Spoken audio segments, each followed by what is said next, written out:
کائنات میں سب سے افضل شخص کون ہے، سب سے اچھی ڈیوٹی کون سی ہے، سب سے سونی نوکری کون سی ہے؟ کہتے ہیں کہ فلاں نوکری بہت اچھی ہے، فلاں کاروبار بہت اچھا ہے، فلاں جگہ پیسہ بہت ہے، فلاں شعبے میں عزت بڑی ہے. لیکن آؤ حضور سے پوچھتے ہیں سب سے افضل کون ہے، سب سے اشرف کون ہے؟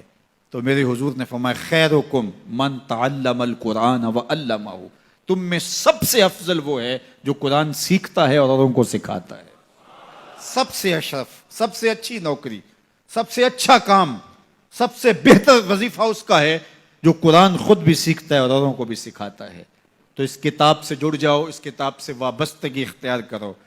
جس رات کے دامن میں قرآن نازل ہو وہ رات تو افضل ہو، وہ رات تو 1000 مہینے سے اشرف ہو. اللہ اکبر. تو پھر مجھے بتاؤ کہ جو قرآن کو اپنی روح میں بسا لے، جو اپنے اعمال کو قرآن کی تعلیمات کے تابع کر دے، جو اپنے دنوں کو قرآن کے اجالوں میں گزارے، اپنی راتوں کو قرآن کی تلاوت میں بسر کرے، دن کی تنہائی میں اور رات کے اجالوں میں قرآن پڑھے، بتاؤ وہ کتنا اشرف ہوگا. اس لیے میرے اور آپ کے آقا و مولا نے فرمایا راتوں کی تنہائیوں میں اٹھ اٹھ کے قرآن پڑھا کرو اور قرآن پڑھتے ہوئے رویا کرو، اور اگر رونا نہ آئے تو رونے کی کوشش کیا کرو.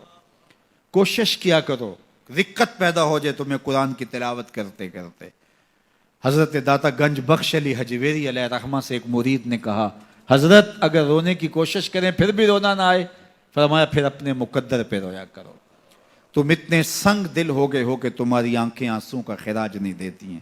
تو اس کتاب کے ساتھ جڑ جاؤ، تعلق کو مضبوط کر لو، اور اس کتاب سے وابستگی تمہیں دنیا آخرت کی بہتری کی ضمانت فراہم کرے گی.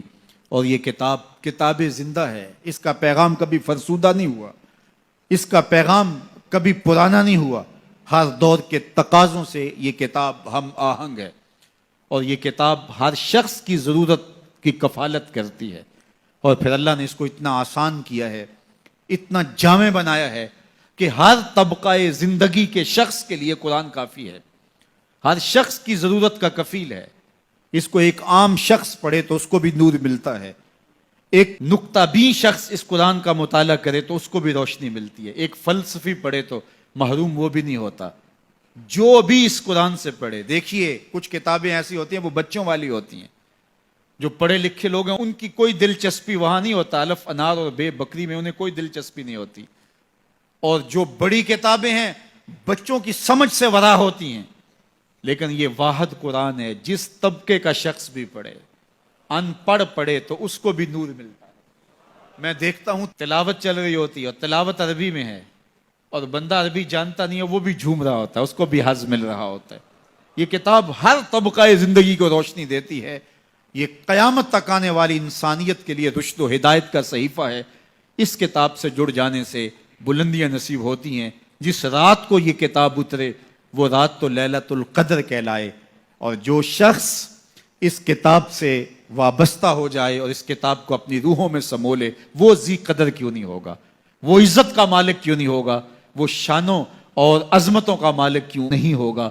تو آئیے میں اور آپ اس رات کی ان خوبصورت پہنائیوں کے اندر اور ان حسین لمحوں کے اندر کتاب اللہ کے ساتھ جڑنے کا عزم کر کے اللہ کے حضور دعا کے لیے ہاتھ پھیلائیں کہ اے اللہ ہمیں اس کتاب کے ساتھ جوڑ دے. یہ کتاب زندگی بخش ہے، اللہ پوری امت کو اس کتاب کے ساتھ جوڑ دے. اقبال کہتے ہیں فاش می گوئم آنکھ درد المزمرست این کتاب نیز چیزیں دیگرست. جو میرے اندر چیز چھپی ہوئی ہے اس کو کھل کے اگر بتاؤں، یہ کتاب نہیں، یہ کوئی اور ہی شے ہے.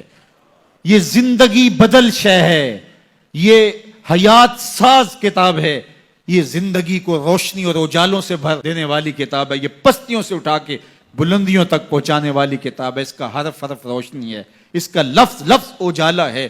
یہ زندگی کو زندگی کا حقیقی نور دینے والی کتاب ہے. اس سے جڑنے والے کبھی محروم نہیں ہوتے، سرخرو اور سربلند ہوتے ہیں.